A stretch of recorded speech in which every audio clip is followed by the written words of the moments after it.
আচ্ছা শোনো, আজকে তোমাদের একটা ইন্টারেস্টিং গল্প শোনাবো। এটা গল্পের মতো মনে হলো, এটা একটা বাস্তব কথা, বুঝছো রেশান? এখন তুমি কি জানো তোমার পাপা কোথায় বর্ণ হয়েছে? বাংলাদেশ। তুমি জানো? বাংলাদেশ। এই জন্য আমরা বাংলায় কথা বলি, আর মজার কিছু বিষয় আছে। দেখো তোমাকে আমি দেখাই, দেখো চিনতে পারো কিনা।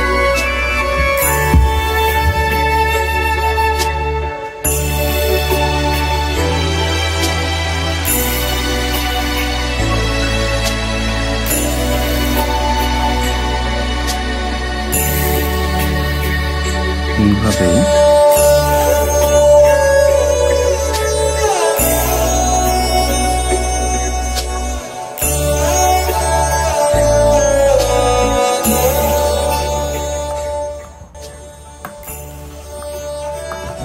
তুমি কি জানো এটা কোথাকার ম্যাপ? বাংলাদেশ। দেখছো, অনেকটা এরকম। এটা হলো আমাদের ম্যাপ, বুঝছো? এটা হলো ঢাকা, ঠিক আছে? এটা আমাদের বাংলাদেশের ম্যাপ। তো আরেকটা জিনিস দেখে তোমাদের,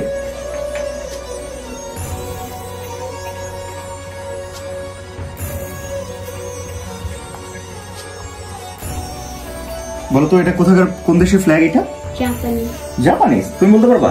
বাংলাদেশ। Right, Japanese flag. এটা যখন আমি কালার ছাড়া করবো তখন জাপানিজ ফ্ল্যাগ মনে হতে পারে, বাট আমাদের এইখানে রেড কালার আছে আর এই পুরোটা গ্রিন, বুঝছো? এটা আমাদের নিজেদের একটা ফ্ল্যাগ। এখানে রেডটা হলো আমাদের সংগ্রাম, আমাদের রেভলিউশন, আমরা যে লিবারেশন করেছি, ফ্রিডম ফাইট করেছি, এইটার জন্য রেড এখানে, ঠিক আছে? আর আমাদের দেশটা অনেক গ্রিন, এখানে গ্রাস আছে, প্ল্যান্টস আছে, সবুজ আমাদের ল্যান্ড। এই জন্য আমাদের এই পতাকার এই বেশি অংশটা এটা হলো আমাদের গ্রিন, বুঝছো?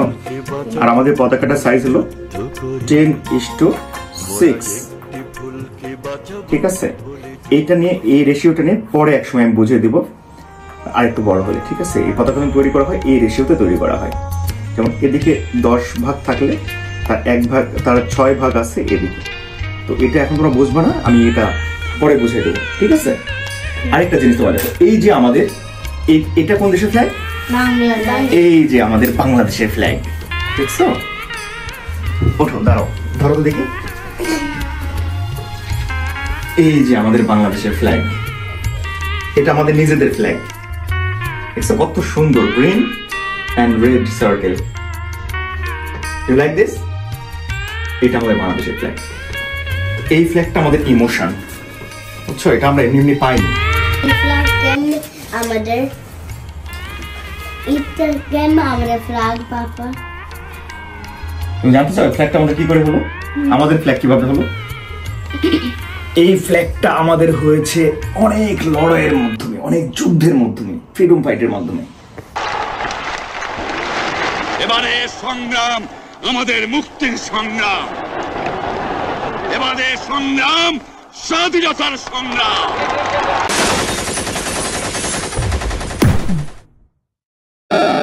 একটি গুরুত্বপূর্ণ ভাষণ শুনবেন।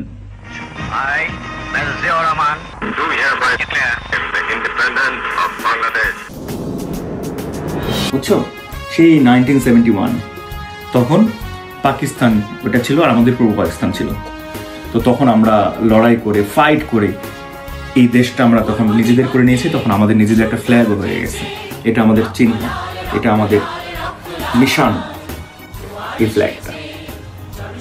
1971 সালে, 1971 তখন আমাদের অনেকগুলো মানুষ মিলে তখন ফাইট করেছে। আমাদের এনিমি ছিল পাকিস্তান, তাদের বিরুদ্ধে সেই 9 মান্থ আমরা ফাইট করেছি। কয় মাস? 9 মান্থ ফাইট করে আমরা প্রায় 3 মিলিয়ন মানুষকে ওরা কিল করেছে, আমরা স্যাক্রিফাইস করেছে তাদের লাইফ। তারপরে আমরা এই ফ্ল্যাগটা পেয়েছি। সেই এটা কি মাস? এটা এখন কি মান্থ? এটা which month is this? No, এইটা আমাদের এখন কি মাস? ডিসেম্বর। বলে গেছো এটা কি মাস? ডিসেম্বর, ঠিক। 16th of ডিসেম্বরে আমরা তখন ফ্রি হয়ে যাই। আমরা তখন নিজেদের মতো একটা দেশ পেয়ে যাই, তখন আমাদের পতাকাটা একেবারে নিজেদের আমাদের হয়ে যায়।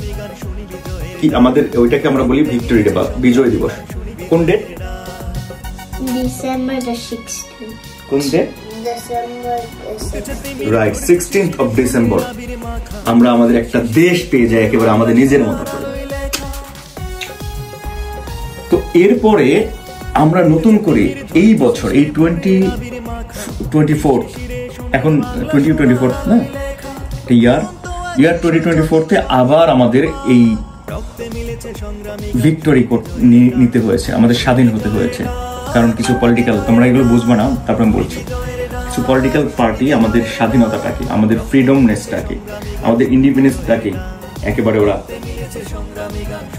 মানে প্রিজেন্ট করে দিয়েছিল, বুঝছো, জেলে রেখেছিল, প্রিজেন্ট করে দিয়েছিল। তো এই জন্য আবার আমরা লড়াই করে এই যে অগস্ট মাসে 5th of August আমরা আবার স্বাধীন হই, আবার স্বাধীনতা সংগ্রাম করতে হয়েছে। সেই ডিকটেটর যে আমাদের প্রাইম মিনিস্টার ছিল, সে কি ছিল? ডিকটেটর। মানুষের রাইট সে ছিনিয়ে নিত, কেড়ে নিত, মানুষের কথা বলতে দিত না, মানুষের রাইট কেড়ে নিত, ইনজাস্টিস করতো সবার সাথে। তাই আমাদের আবার ফাইট করতে হয়েছে এই বছরে 2024 5th of August আমরা আবার সেই স্বাধীনতা অর্জন করছি। আমাদের রিনিউ করতে হয়েছে স্বাধীনতাটাকে, আমাদের ইন্ডিপেন্ডেন্সটাকে, আমাদের ভিক্টোরিটাকে আবার রিনিউ করতে হয়েছে।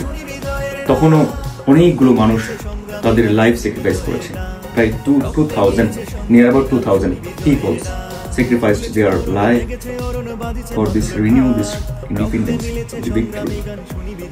তো এই জন্য আমরা আবার এখন দ্বিতীয় স্বাধীনতা উদযাপন করছি এবং এটা আমরা আবার ফ্রি হয়েছি এবং এটাকে আমাদের সেভ রাখতে হবে, বুঝতে পারছো? তাহলে এই ফ্ল্যাগটা কার? এই ফ্ল্যাগটা আমাদের, বাংলাদেশের ফ্ল্যাগটা আমাদের ফ্ল্যাগ।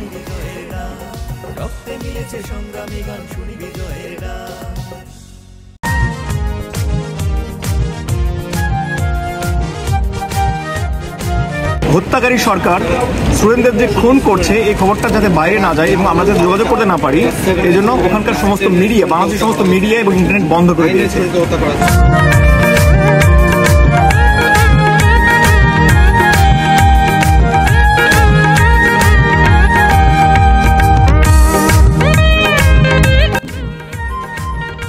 আমাদের ফ্ল্যাগের সাথে সাথে আমাদের ন্যাশনাল আনতে পারছে, আমাদের জাতীয় সঙ্গীত আছে, কবিগুরু রবীন্দ্রনাথ ঠাকুরের লেখা। শুনবা তোমরা? শুনবা? এসে শোনার পর আমার সাথে বলতে হবে, ঠিক আছে? গাইতে হবে, কিন্তু এই জাতীয় সঙ্গীত গাওয়ার সময় আমাদের দাঁড়াইতে হয়। যে আসো তোমরা উপরে দাঁড়াও, ফ্ল্যাগটা ধরো, এখানে দাঁড়াও।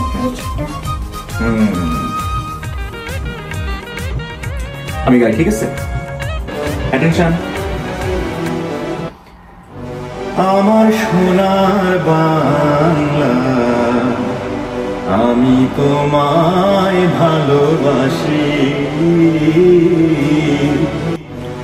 আমার সোনার বাংলা, আমি তোমায় ভালোবাসি, চিরদিন তোমার আকাশ, তোমার বাতাস আমার প্রাণে, তোমায় আমার প্রাণে বাজায় বাঁশি সোনার বাংলা, আমি তোমায় ভালোবাসি।